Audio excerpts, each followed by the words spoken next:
بسم اللہ الرحمن الرحیم بسم اللہ الرحمن الرحیم الحمد للہ والصلاة علی اہلہا۔ عزیز طلبہ، السلام علیکم ورحمۃ اللہ وبرکاتہ۔ شرح المعول درس نمبر 125 میں کفن کی واجب مقدار پر گفتگو ہوگی۔ اس میں کفن کا وجوب، کفن کے واجب کپڑے، متعلقہ اصطلاحات اور متعلقہ مستحبات بھی ذکر کیے جائیں گے۔ سب سے پہلے کفن کے بارے میں جو عبارت ذکر کی ہے جناب شہیدین نے، ان کو دیکھتے ہیں۔ فرمایا الثالث الکفن والواجب منہ ثلاثۃ اثواب مئزر بکسر المیم ثم الحمزۃ الساکنۃ یستر ما بین السرۃ والرکبۃ ویستحب ان یستر ما بین صدرہ وقدمہ۔ الثالث یعنی احکام مردگان میں سے تیسرا کفن دینا ہے۔ والواجب منہ، اور کفن میں سے جو واجب ہے وہ 3 کپڑے ہیں۔ ثلاثۃ اثواب، ثوب ان کی جمع ہے، 3 کپڑے واجب ہیں۔ مئزر، اسے میم کی کسرہ زیر کے ساتھ پھر حمزہ کو ساکن کر کے پڑھنا ہے۔ مئزر پڑھنا ہے، معذر یا معذر نہیں پڑھنا۔ میم کی کسرہ اور حمزہ کے سکون کے ساتھ، اور زے پر فتحہ ہے۔ مئزر کا معنی کیا ہے؟ لونگ۔ توضیح المسائل میں جو بیان کیے جاتے ہیں کفن کے واجب سے، وہ لونگ ہے، کرتا ہے اور چادر ہے۔ تو یہ مئزر اسی لونگ کے برابر میں ہے۔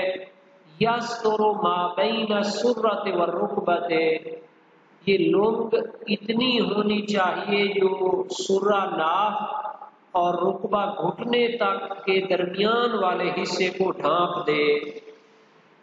تو یہ پہلا واجب کپڑا ہے جو ناف سے لے کر گھٹنوں تک درمیان والے حصے کو ڈھانپ دے۔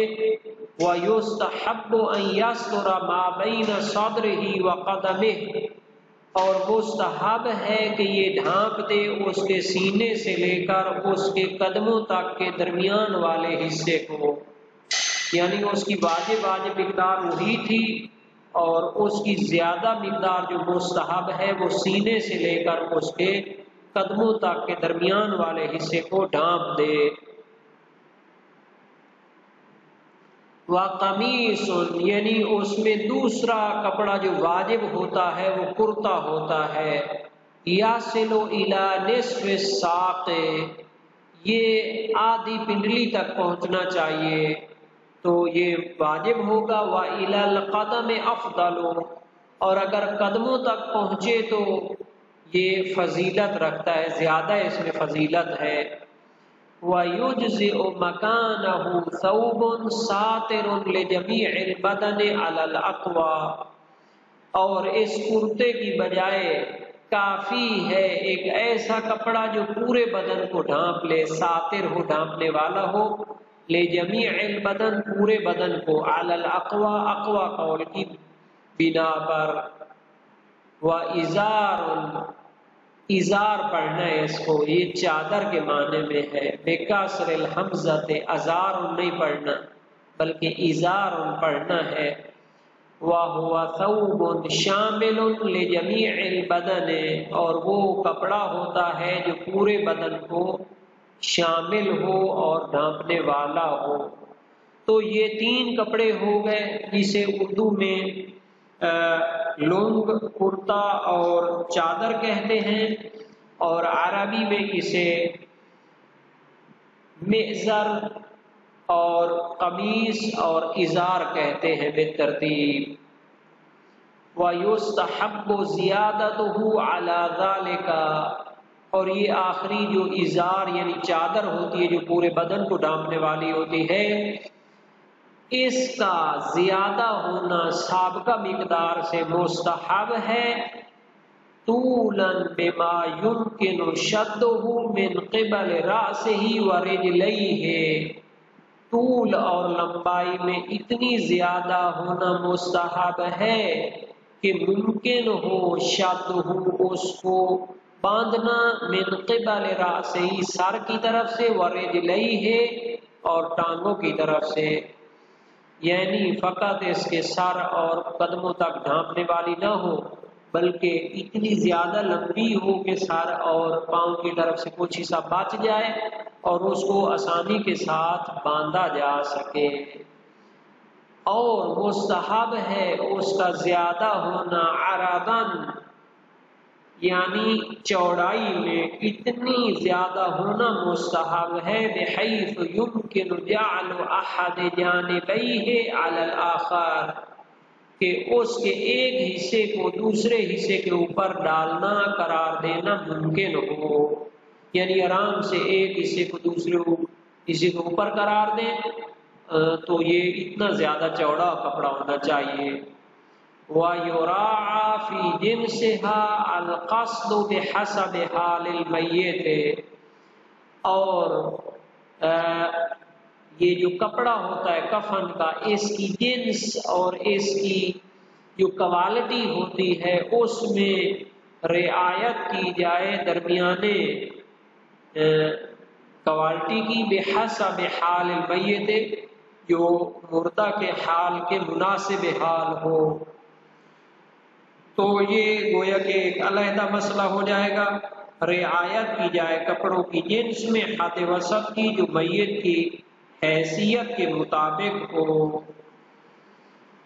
اب ان تین کپڑوں کے حوالے سے ہم دلیلوں کو تھوڑا سا دیکھ لیتے ہیں کہ یہ جو کہا ہے کہ واجب ہیں تین کپڑے، اس میں اتفاق ہے جیسا کہ ایک جماعت نے کہا ہے، لیکن سلار جو دہلوی تھے، بہت بڑے فقیہ گزرے پرانے دور کے، وہ کہتے تھے ایک کپڑا بھی کافی ہوتا ہے جو پورے بدن کو شامل ہو۔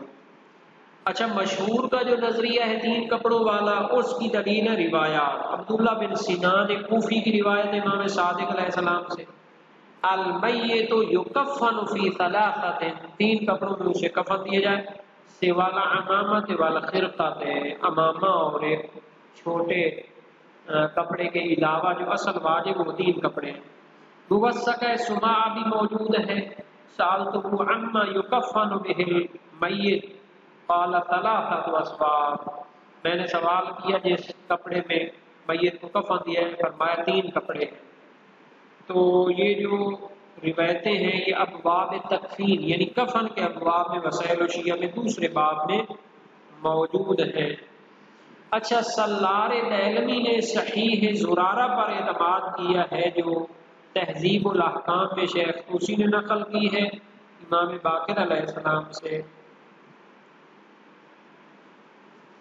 فرمایا العمامۃ للمیت من الکفن ہے، یا کیا امامہ جو میت کو پہنایا جاتا ہے یہ کفن کا حصہ ہے؟ قال لا، فرمایا نہیں، انما الکفن المفروض ثلاثۃ اثواب او ثوب تام لا اقل منہ، یا تو کفن تین کپڑے ہوں کم از کم، یا پھر کم از کم ایک جو ہے نا کپڑا ہو مکمل۔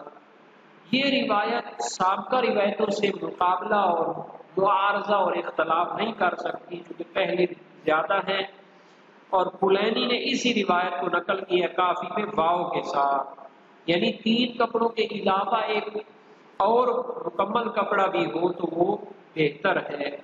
اور تہذیب کے نسخوں میں اختلاف ہے، بعض میں او ہے بعض میں واو ہے جیسا کہ کافی میں تھا، اور اکثر میں او ثوب تام کو ساکت کیا گیا ہے جیسا کہ روض الجنان میں علامہ شہید ثانی نے فرمایا ہے، تو اس پر اعتماد نہیں کیا جا سکتا۔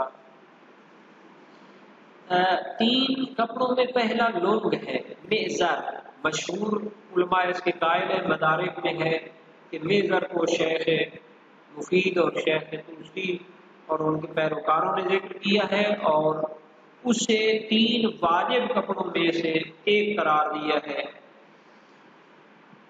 سید المدارک فرماتے ہیں کہ روایات مجھے نہیں ملی جو اس کو بتاتی، بلکہ اتنا نتیجہ نکلتا ہے روایات سے کہ قمیص معتبر ہے اور وہ مکمل کپڑے جو جسم کو ڈھانپ لیں یا 3 کپڑے۔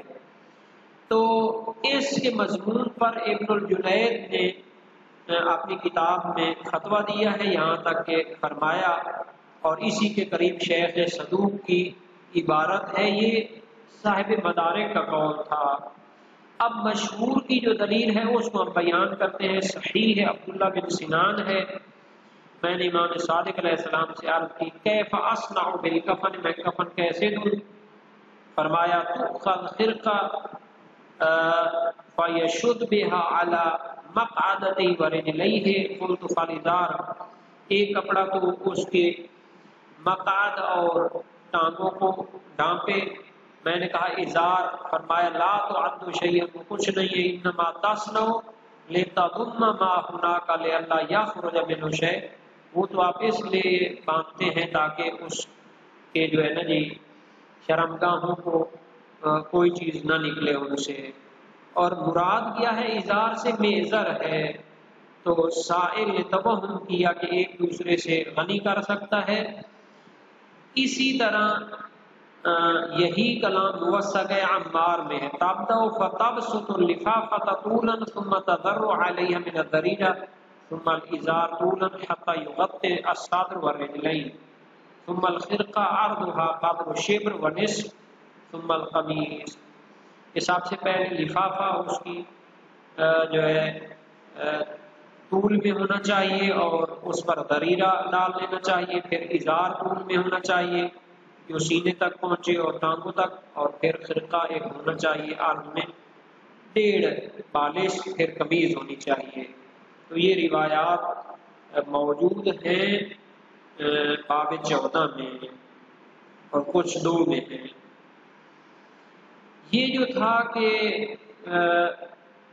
معذر سرہ اور رکبہ کے درمیان والے حصے کو ڈانپے، یہ صاحب ہدایت نے اصحاب اور علماء کی طرف نسبت دی ہے۔ جامع المقاصد نے وجوب و ستر سرہ و رکبہ قرار دیا ہے معذر کے ذریعے، اور مقنع اور مراسم دہلوی میں ہے سرہ ناف سے لے کر ساقین تک پہنچے، یعنی پنڈلیوں تک پہنچے، اور مختصر مصباح میں ہے کہ ناف سے لے کر جہاں تک پہنچے، اور جواہر میں ہے کہ سب غیر ظاہر ہے چونکہ معذر لوگ تو اس سے کم پر بھی صدق کرتی ہے۔ اور مستحب ہے کہ وہ سینے سے قدموں تک ہو، تو جیسا کہ شیخ توسی نے نہایہ میں اور شہید اول و ثانی نے کہا ہے، اور اس کے لیے موثق عمار جو ہے دلالت کرتی ہے ازار طولن حتی یغطی الصدر والرجلین، قمیص کو نصف ساق تک پہنچنا چاہیے۔ اس کی دلیل کیا ہے؟ مشہور ہے اور دلیل روایات حسن عمران بن اعین کوفی امام صادق سے ہے، اذا غسلتم المیت منکم فارفقوا به، جب میت کو غسل دے لو تو اس کو نرمی کرو۔ قلت فالکفن، عرض کی کفن کیسا ہو؟ فرمایا یؤخذ خرقہ فیشد بها صف له ویضم فخذیہ بها لیضم ما هنالک، سب سے پہلے کپڑے کے ساتھ اس کی شرمگاہوں کو اچھی طرح باندھ دیا جائے، اور ما یصنع من القطن افضل، روئی وغیرہ اس پہ افضل ہے ڈالنا۔ ثم یکفن بقمیص، پھر اس پر کفن میں قمیض ہونی چاہیے۔ اسقافی اور محقق خلیل معتبر میں اور شہید ثانی اور ایک جماعت نے اس میں اور پورے بدن کو ڈھانپنے والی کپڑے میں تخییر یعنی اختیار دیا ہے، خبر محمد بن سہل کی وجہ سے جو اس نے والد سے کی ہے کہ میں نے ابو الحسن علیہ السلام سے سوال کیا ان کپڑوں کے بارے میں، الذی یصلی فیہا الرجل ویصوم، کہ جن میں وہ نماز پڑھتا ہے روزے رکھتا ہے، ایکفن فیہا، کیا اس میں کفن دے سکتے ہیں؟ فرمایا احب ذالک الکفن یعنی قمیصا، میرے لیے یہ کفن زیادہ پسندیدہ ہے۔ قلت یدرج فی ثلاثۃ اثواب، 3 کپڑوں میں اسے لپیٹ دیا جائے۔ فرمایا لا باس بہ، اس میں بھی کوئی حرج نہیں ہے۔ والقمیص احب الی، قمیص میرے نزدیک زیادہ بہتر ہے، اور اس کا قدموں تک ہونا افضل ہے، یعنی منکبین سے لے کر کندھوں سے لے کر نصف پنڈلیوں تک ہونا جو تھا، یہ تو جناب علی کیا تھا، اس کی واجب مقدار تھی، جیسا کہ محقق اور شہید ثانی نے کہا، اور اس کی علت بیان کی ہے کہ وہ زمانے میں متعارف یہی ہے کہ قمیص کندھوں سے لے کر ہوتا ہے ادھر تک، پنڈلیوں تک، آدھی پنڈلیوں تک، اور قدموں تک ہونا افضل ہے۔ جواہر نے کہا ہے کہ بعض نے تو یہ کہا ہوا ہے لیکن یہ ثابت نہیں ہے، اتنا بڑا قمیص تو کوئی نہیں پہنتے مگر کوئی شیروانی وغیرہ ہو، اور اس کی بجائے پورے بدن کے لیے ڈھانپنے والا کپڑا بھی کافی ہے، اس کی بھی روایت گزر چکی ہے۔ اور یہ چادر جو ہے پورے بدن کو ڈھانپنے والی ہو، طول اور عرض میں اس میں کوئی اختلاف نہیں ہے، حسن حمران میں بھی یہ ہے، لیکن واجب ہے کہ بدن سے کچھ زیادہ لمبی ہو تاکہ اس کو دونوں طرفوں سے باندھ دیا جائے، اور چڑھائی میں اتنی ہو کہ ایک سرا دوسرے پر ڈال دیا جائے، جیسا کہ جامع المقاصد میں، روض الجنان میں اور ریاض المسائل میں آیا ہے، چونکہ اس کے علاوہ کوئی چادر کفن میں تبادر نہیں ہوتی، تو یہ وہ واجب کپڑے ہیں جناب۔ بعض نے کہا ہے کہ اس سے زیادہ ہونی چاہیے طول اور عرض میں، اور روایات جو ہے نا جی اس میں ہیں کہ دونوں کو دونوں طرف سے باندھ دیے جائے دھاگے کے ساتھ، اور دھیان لے کہ کفن میں قصد قربت کی نیت کرنا بھی واجب ہے، جیسا کہ بہت سے علماء نے اس کی نص قائم کی ہے، اور جواہر میں ہے کہ اس کا یقین کرنا چاہیے، کیونکہ یہ جو ہے ان واجبات میں سے ہے کہ جن کو تعبدی کہا جاتا ہے، اس کو جی چھڑانے کے لیے کپڑوں میں لپیٹنا جو ہے نا کافی نہیں ہے، بلکہ قربتاً الی اللہ، واجب کی نیت سے اور واجب تعبدی کی نیت سے اس کو انجام دیں گے تو یہ واجب ادا ہوگا۔